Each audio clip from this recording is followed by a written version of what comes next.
Steve and Jill here. Hi. Welcome to the Land Academy show. It's Velocity of Money Week here. Entertaining land investment talk, we hope. I'm Steve and Jack Butella. And I'm Jill DeWitt, broadcasting from beautiful, sunny Southern California. Today, Jill and I talk about the real, actual expenses to your business overhead. It's going to get a little money-driven today here, and that's okay. I like it. The Velocity of Money Week.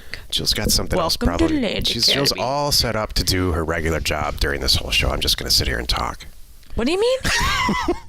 Wait. I'm going to talk about my day-to-day She's got stuff? her email. Yeah, no. I think you're going to clear out your email. Oh. She's just going to I'm going to work on the grocery list? Yeah. Oh, yeah, that's exactly. Like real life stuff, not show stuff. Oh, yeah, that's exactly what's going to happen. Before we get into it, let's take a question posted by one of our members on the landacademy.com online community. It's free. Okay, I'll take a break from my other job here for a minute, Okay. and I'll help with this question. All right. I know you're answering that email. Thank you. Ellis asks, hello, I'm a serious newbie to land investing, so bear with me. I have a highly motivated seller whose level of motivation makes passing on this deal extremely difficult. Is bear with me? How do you spell bear with me? Like bear like in the woods? Or bear I like think a it's dog? like this. I do too. I think it's like this. Like in the woods. Okay, can I answer Sorry, the question now? Yes. Do you want to critique anything else here? Do you want to? I'm great at math, but at spelling, no. Okay. Not so much there. Got it. All right. I already forgot what the right answer. I know. I can help you here. Okay, so the lot size is 1.25, 1.25 acres. It's out in the Texas countryside. Good. The lot shape is long and skinny. These are hilarious ones. 83 feet of road frontage and 600 feet deep or long. That's hilarious. There's enough room for a manufactured/modular home. On the other hand, it appears from the county website that there may be some encroachment on this lot from the house on the left. Bear in mind, I don't have a survey and I'd rather not pay for one. Few questions. Will an encroachment hinder me from selling to a manufactured modular home owner? 2, will an encroachment hinder me from selling to a new build homeowner? I would imagine so if the lender's involved. I almost feel like my only hope is to sell to one of the neighbors, maybe the one that already has crossed the line. Bingo. I'm anxiously awaiting any and all comments and or suggestions. Thanks in advance. Should you go first or me?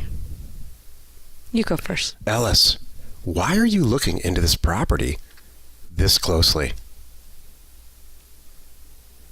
You know way too much about this piece of dirt. Here's what I would do. The mail came back. Somebody signed the letter. The first thing I look at is I pull it up on ParcelFact and see what's around it. Is it usable? Is there road frontage? Is there trees on it? Are there proper buildings on either side of it? What's the general situation? Because that dictates whether or not I can sell it. We already know because you correctly sent out the mail and it got signed and sent back. We already know that the money part works. Mm-hmm. We just need to make sure there's not something really wacky like it's a side of a mountain. Which sounds like it was trying to determine right here. So then that's it. Because chances are, if we call these slivers, all the properties are like that.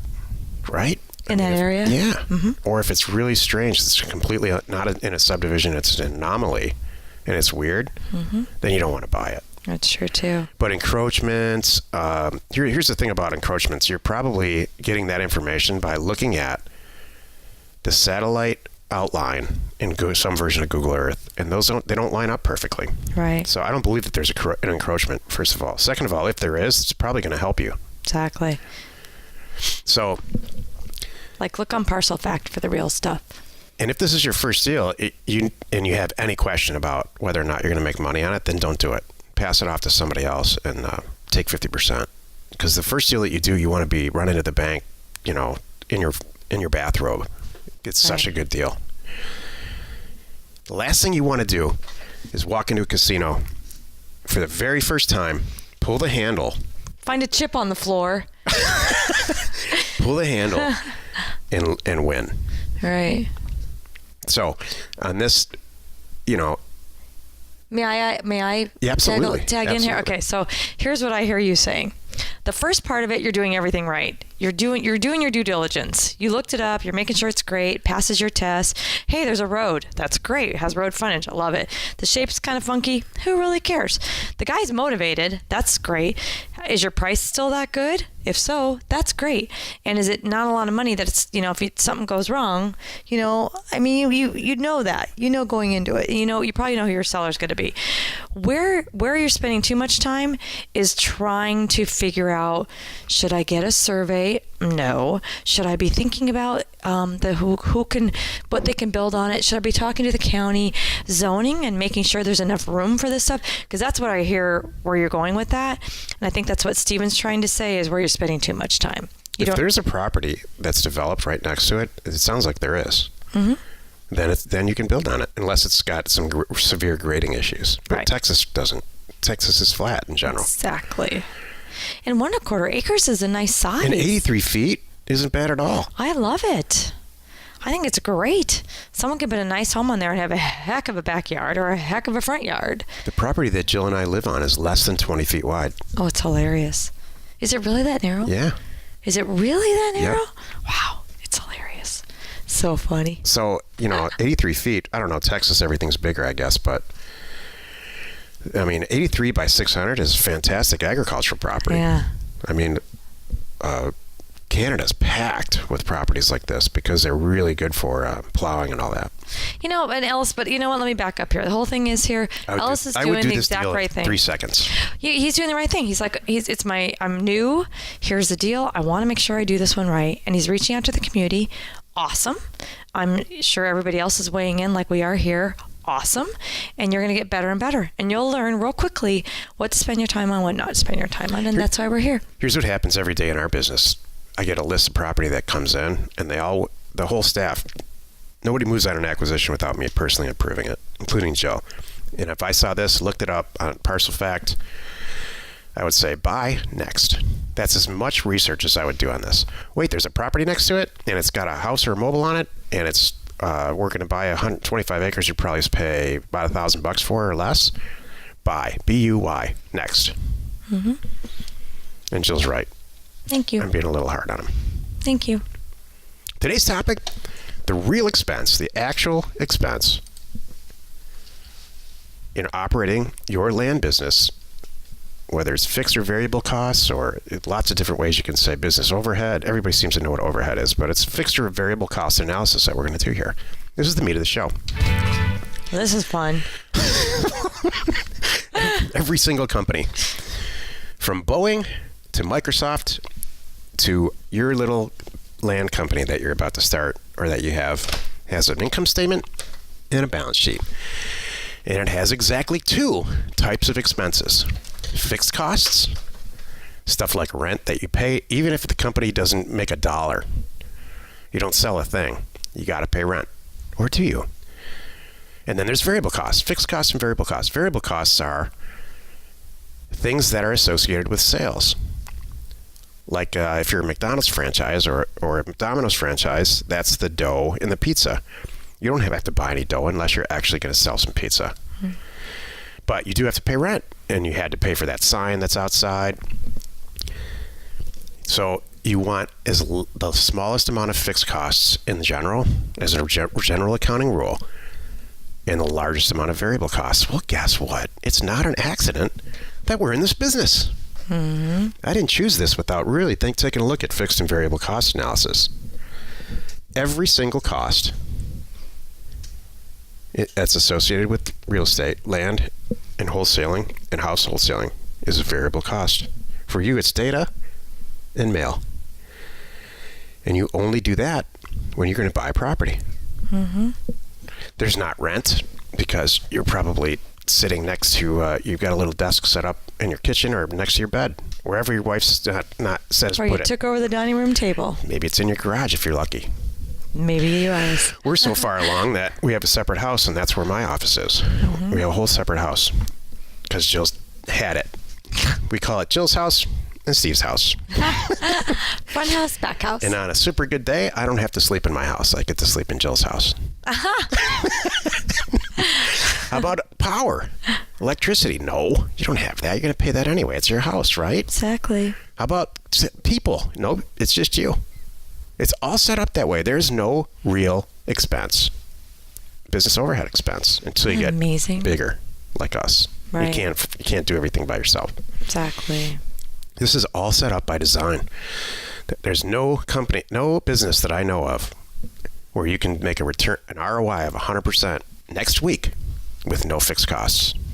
It's all variable cost. When you really think about it, it really is. Yep. And you could even take it a step further as you're growing and all that. Make get a VA who's a variable cost, only per project. As you need project. them. As we're doing mail this week, whatever it is. I need you to help aggregate this data, whatever it is. Kind of thing. That's another it could be a variable cost. It doesn't mean, well, I got to go hire help. Shucks, now I got to think about that every month. I got to pay their salary, whatever it is. Wait a minute, Steve. It costs $250 a month to access the data that you guys provide. That's a fixed cost. It's the same amount every single month. I encourage you. You're exactly right. It is the same amount every month. However, whether you use it or you don't. But if you choose not to do that, the amount of money that you will pay for data to actually send one mailing out in one county in Oklahoma, let's say, will shock and amaze you. Mm-hmm. Because I used to do it that way. Mm-hmm. And because we didn't have the this time option. And money that you will spend on one mailing like that, and not you going as a member going through offers to owners, going through like yellow letters, it's not comparable. I remember when I came on board. That's when we found RealQuest. Right. I remember that. I remember the contract. I remember at the time too, I was like, $275 a month and it was a year commitment and all that plus the data. I'm like, but it was still the best thing on the planet. I was like, this saves so much time. Until Jill got involved, I was using RealQuest as a subscription for a lot of years, paying way, way more than $250 a month. Right. I was paying retail rates. Right. It was like $500 a month, and you only got like six counties. You get the whole country. It changed. That's what it was. It changed, and you had stopped it for a while, and we're doing other things. Right. And then we circled back around. That's when I came in. You circled back around because it got better and cheaper. Jill went out there. Yeah. She met with the vice president there and said, "Here's the deal," and she came back, walked out of that smiling. Yeah. I mean, she cut the price. The retail rate's like 59 cents a record, and $500 or $600 a month. And we negotiated a fantastic rate, and we're passing it along. So there's no overhead. There's no fixed cost to this. If somebody else has a better business idea, please email me, honestly, because I'll go do it. Yeah, that's exactly right. We will drop this. No. If you talk to seasoned experts, like Land Shark type seasoned expert, Shark Tank experts, they will tell you that to maximally leverage your time, you need to buy companies, and they're right. Mm-hmm. But for most of us, that's just unrealistic. It's true. The best thing you can do to make $1 billion is to buy a bunch of companies and hire some people to run them, so that all you do is buy more companies. That's what the Shark Tank guys did and do. Mm-hmm. They don't ground up. Well, they ground up, started a couple of companies. Cuban did, right? Right. And he'll tell you right away that's if he went back, he wouldn't do it. It's better to buy companies. But that's not really, that's for like professional business people. And Jill and I do buy companies. Mm-hmm. But they still, dollar over dollar, don't make as much as the land companies. Right. Our startup companies that we have done separately kill it. They kill it. Yeah. The web-based startup companies, it's fantastic. Uh-huh. And if they don't, we shut them down quickly. Or we sell it. Or sell it. Exactly. There's still no better when you look at risk, reward, and the whole thing, buying a 40-acre property for $4,000 and selling it for $12,000. Mm-hmm. There's still there's nothing to it. Can we talk more about some of the land business expenses? Because I want to get this out there, because I know a lot of people are like, all right, go ahead. They're listening and they're in and they want to know. They're like, okay, what do I need? What do I really need to plan for? Okay, like you just said, Stephen, data, got to plan for that. And that's, you got to plan for sending out mail. Got to plan for that. You got to plan to have acquisition funds. You got to plan for that. And then you got to plan for when you buy them, you still got to have some money left over to get it recorded. Send a notary out. How much is that? So all variable costs. All variable. Every single one. No, $50 to $75 for the notary. They don't vary. I mean, they're variable costs, not fixed costs. And both are true. You don't record a piece of property unless it's sold or purchased. Right. Exactly. So, but you're going out buying it, so you're going to need to plan for that. You need a website. Places to market it. $8.50 a year. So if you can make your own, or you could hire somebody cheaply off all kinds of places to make your website. Or you can go on YouTube and do it yourself because it's a 1 or 2 page website. Right. Which I would recommend. Not everybody's set up for that. You know, I'll tell you, neither was I. And I did it anyway. Okay. You got to go learn.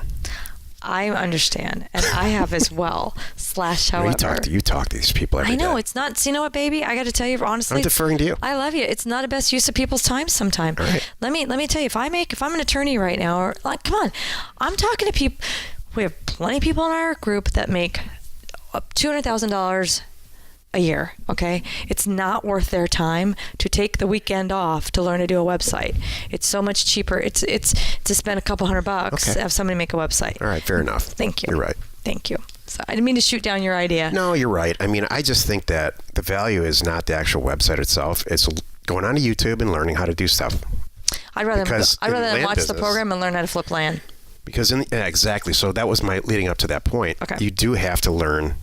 There's a pretty steep learning curve in all this, and I think if you come into it with the mindset that you can outsource it, we have competitors who teach outsourcing actually doing the data.